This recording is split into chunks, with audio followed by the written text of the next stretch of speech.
Zachariah, thank you for speaking on in the first part of the series about learning for the future workforce. And I'm absolutely sure that the viewers are going to be delighted hearing you and seeing you, and obviously sharing their opinion. So thank you once again for being on the Prodigium. It's a pleasure. Thank you very much for having me here. So the other point that I wanted to make, whilst part two of this entire series comes into play, a couple of questions which I think me along with the viewers would love to hear you on. Point one, you spoke extensively about the millennials coming into the picture and how learning needs to be redesigned all over.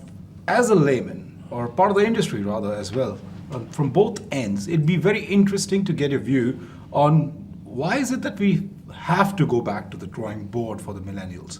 Because that's the sense I get when I hear you and a lot of other leaders across industries.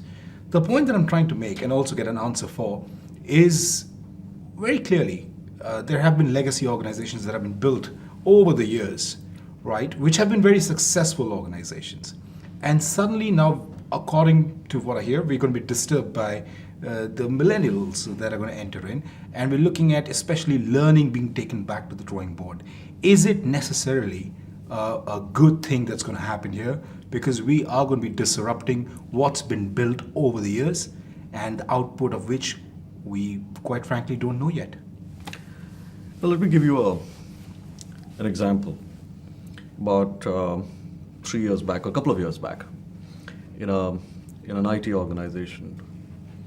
So what we did is we got a bunch of the best, about 20 people, all from some of the finest engineering colleges in the country. We got them into a group, and we asked them some certain fundamental questions on how do we improve training programs for them. Sure.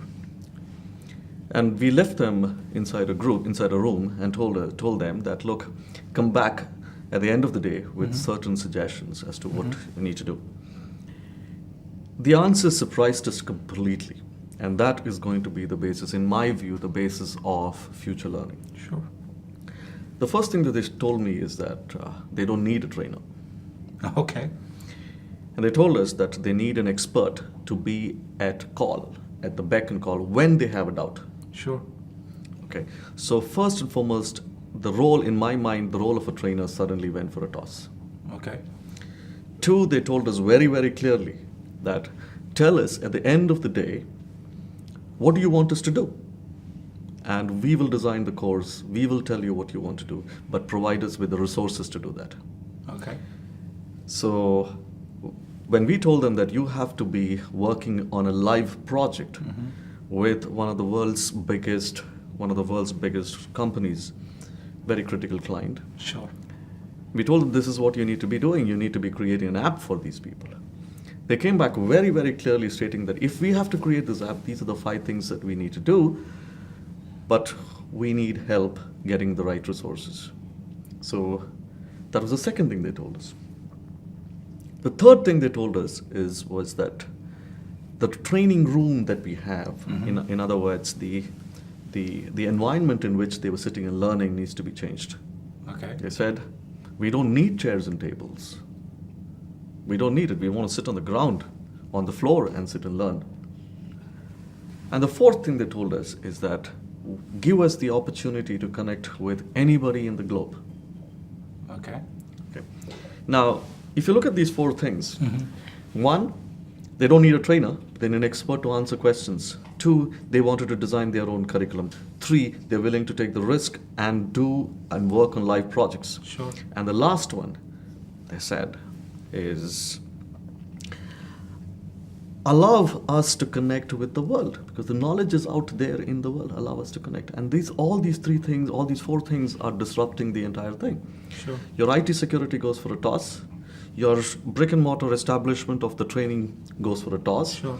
Your so-called curriculum that you have designed has gone for a toss. And 5th, the so-called trainer has gone for a toss. In other words, what I'm really trying to tell you is that the future will depend on the learner being part of the design, at the core of design.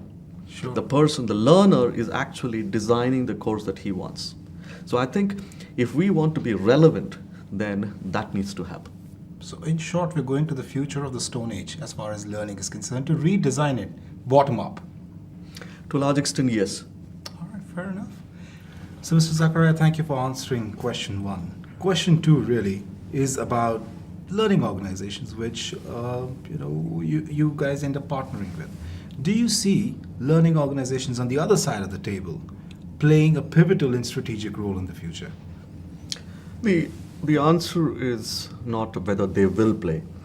The answer is really will they survive if they don't play. The reason I say is that even if you take a small company, take a large company, there's one common thing amongst all of these. You're dealing with a global workforce. Sure. And you're dealing with a global customer. Uh-huh.